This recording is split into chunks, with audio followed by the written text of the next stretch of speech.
সকলে কিন্তু চিনি কয়জনই বাবা। কুন্তী একদিন ভগবান শ্রীকৃষ্ণকে বলেছিল যে কৃষ্ণ বাবা আমি তোর চরণে একটু প্রণাম করতে চাই। কৃষ্ণ নয়নের জলখানা ছেড়ে দিয়ে বলছি পিসিমা আমি সম্পর্কে তোমার ভাইপো হই আর তুমি কিনা আমার চরণে প্রণাম করবে। বলছে বাবা রে তুই আমার ভাইপো হলে কি হবে, কিন্তু তুই যে একটি পুরুষ। বলছে পিসিমাই জগৎ সংসারে কি শুধু আমি একা পুরুষ? তোমার পঞ্চপাণ্ডব ওরাও তো পুরুষ। বলছে বাবা রে ওরা হচ্ছে শুধু পুরুষ আর তুই হলি আদি পুরুষ। ওরা শুধু পুরুষ আর তুই আদি পুরুষ কেন জানিস না? ঈশ্বর পরম কৃষ্ণ সচ্চিদানন্দ বিগ্রহ অনাদি আদি শ্রী গোবিন্দ। আসলে কৃষ্ণ বাবা এই জগতের সংসারে তোরে দেখে সবাই, কিন্তু চিনে কয়জনাই বল? আচ্ছা বাবা তুই বলতো ওই শিশুপাল কি তোকে চিনতে পেরেছিল? চিনতে পারেনি। তোর মামা কংস সেও কিন্তু তোকে চিনতে পারেনি বাবা। তোর পিতা নন্দ মহারাজ সেও কিন্তু তোকে চিনতে পারেনি। কেন জানিস? পিতা নন্দ মহারাজ যদি তোকে চিনত তবে তার ওই পাদুকা ওই দুটো কিন্তু তোর মাথার উপরে দিতে পারতো না বাবা। আচ্ছা বাবা তুই বল তোর মা নন্দ যশোমতীকে তোকে চিনেছিল? তোর মা যশোমতীও কিন্তু তোকে চিনিনি বাবা। কেন জানিস? মা যশোমতী যদি তোকে চিনত তবে কি মা যশোমতী ওই নবলক্ষ ধেনুর রঞ্জনে গিয়ে কি তোকে গাছে বাঁধত বাবা? এই জগতে না তোকে দেখে সবাই, কিন্তু কেউ তোকে চিনতে পারে না। ও বাবা এই জগতে আমরা ভগবানকে কখন চিনি না? এই মায়ার সংসারে ছেলে যন্ত্রণা দিচ্ছি, বৌমা যন্ত্রণা দিচ্ছি,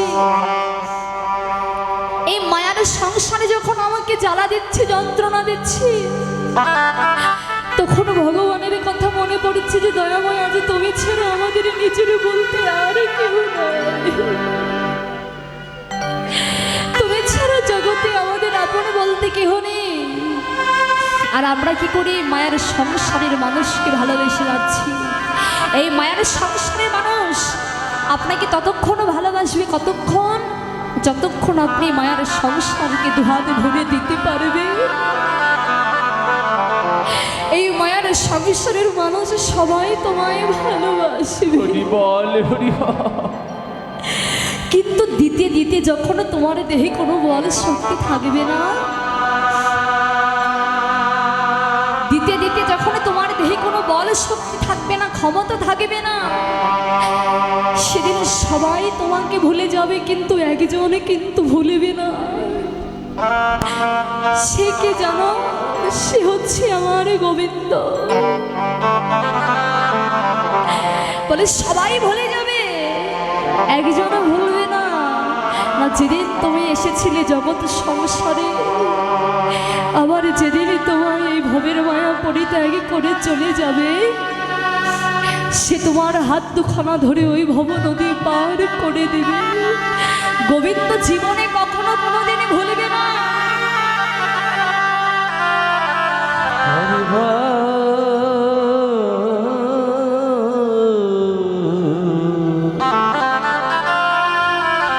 আমার গোবিন্দ জীবনে কখনো কোনোদিন তোমাকে ভুলবে না। এই মায়ার সংসারের মানুষ কেমন ভালোবাসে জানো? একটি লেবুর ভিতরে যতক্ষণ রস থাকে, ওই লেবুর খোসাটা আমরা কি করি বাবা?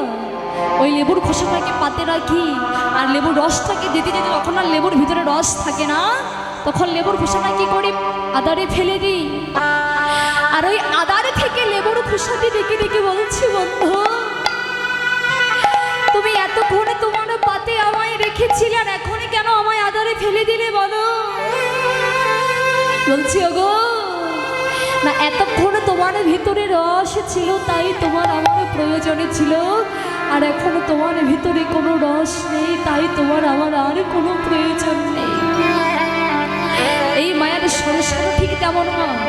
দিতে দিতে দেহে যখন বাবা বল শক্তি থাকবে না, সেদিন ওই পাতের উপরে লেবুর খোসানোর মতো তোমাকে আদারে ফেলে দিবে, আর সেদিন ওই আদারে বসে তোমার মনে পড়বে হে দয়াময় দীনবন্ধু, এতদিন কাদের জন্য কি করলাম, যাদের জন্য এত পরিশ্রম এত কষ্ট করলাম, আর আজকে কিনা তারা আমাকে ঘর থেকে বাহির করে দিচ্ছে। তাই প্রভু, তোমার চরণে শুধু আমার একটি মিনতি কি জানো, যেদিন এই দেহ খাঁচা ছেড়ে প্রাণ পাখি চির জনমের মতো বিদায় নিয়ে চলে যাবে, এই প্রাণ পাখিটা যেদিন চির জনমের মতো বিদায় নিয়ে চলে যাবে ওই শ্মশান ঘাটে, সেদিন তো আমি এই বিষয় বাসনা কিছু নিয়ে যাব না। শুধু একটি জিনিস তোমার কাছে বলে রাখি প্রভু, তোমার কাছে আর কিছু নেই। যাবি যেদিন শ্মশান ঘাটে, বাঁশের দোলায় চড়ে, যাবি যেদিন শ্মশান ঘাটে,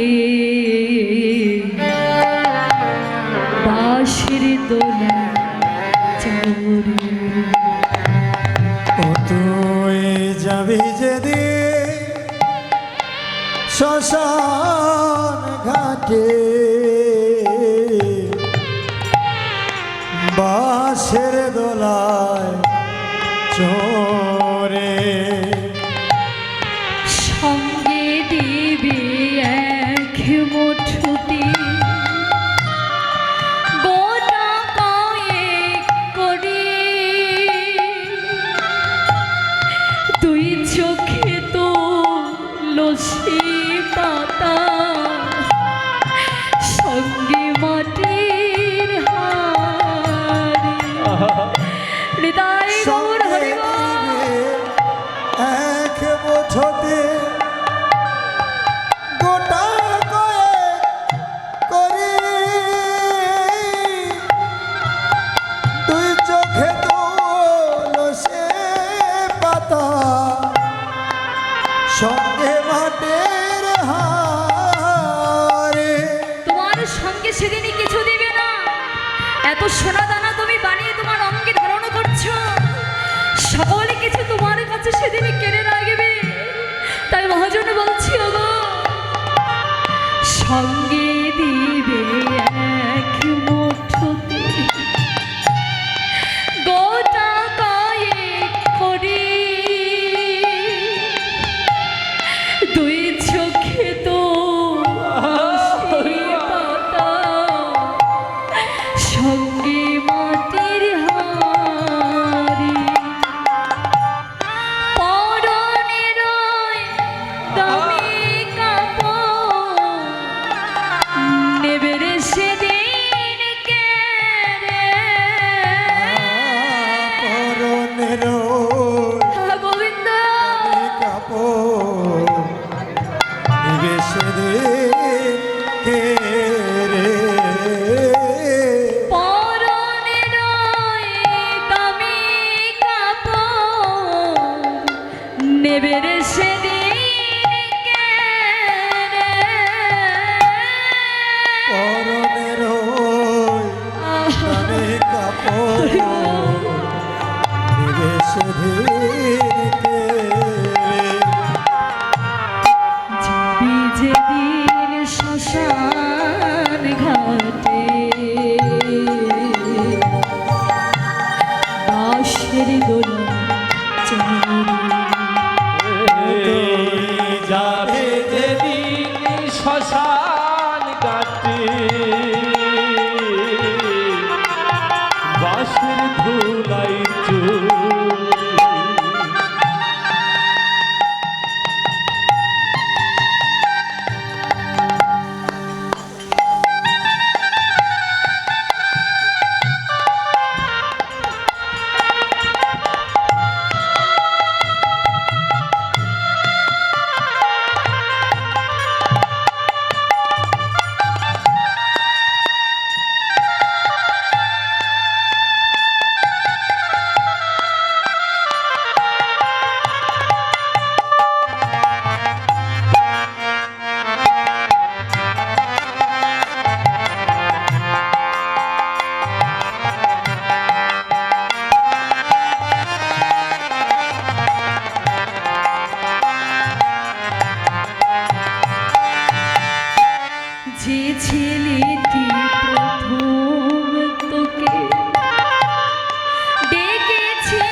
যে ছেলেটি প্রথম তোকে ডেকেছিল পিতা শ্মশান ঘাটে, সে ছেলেটি জলে বেড়ে তোর পরিবের তোর সাধের দেহ কর্মরবে পরে। পূর্বের তো সাদের দেহ কর্মরভে পড়ে। পরিবের তোর সাধের দেহ কর্মরবে পরে। পূর্বের তো সাদের দেহ কর্মরভে পড়ে। যেদিন শ্মশান ঘাটে বাঁশির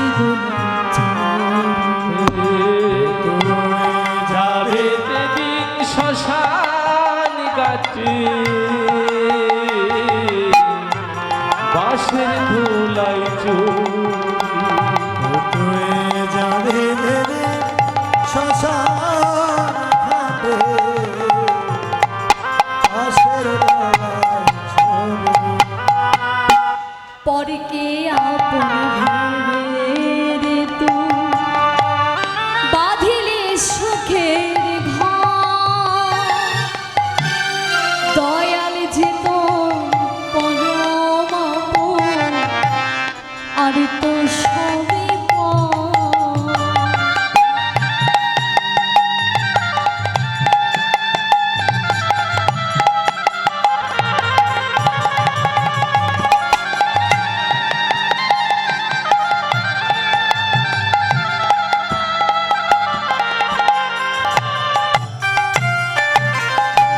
পরকে আপন ভেবে রে তু বাঁধিলি সুখের ঘর।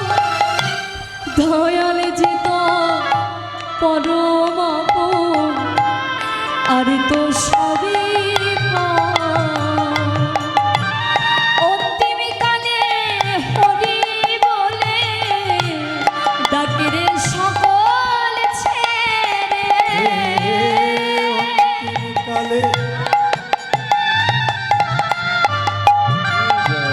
সকল ছেড়ে অন্তিম কালে হরি বলে ডাকে রে সকল ছেড়ে। অন্তিম কালে হরি বলে ডাকরে সকল ছেড়ে।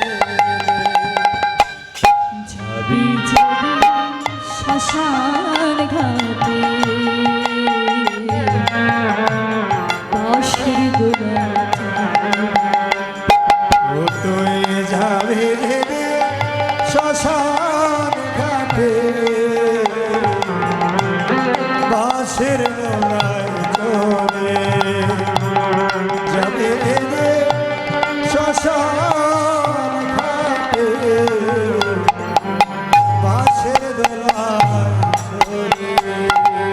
এই যে মায়ার সংসারকে তুমি এত ভালোবাসছো কেলা, যেদিন দেহ খাঁচা থেকে পানা পাখি চির জনমের মতো বিদায় নিয়ে চলে যাবে, সেদিন তোমার সঙ্গের সাথে কেউ হবে না।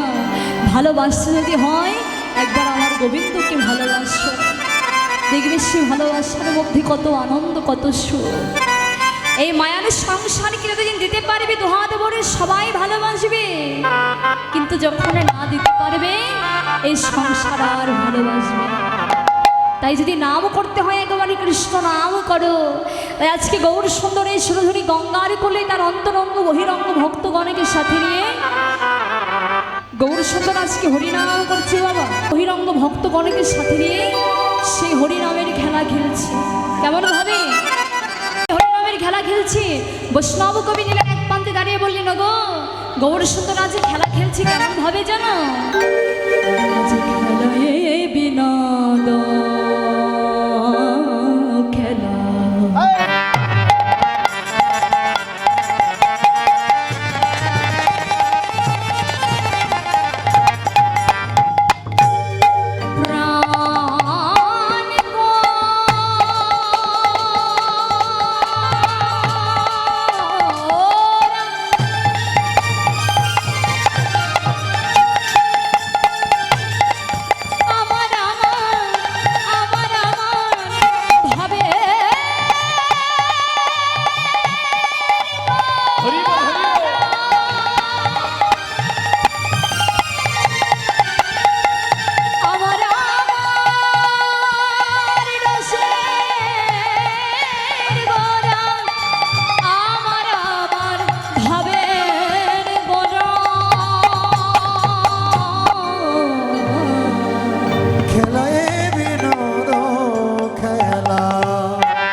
করে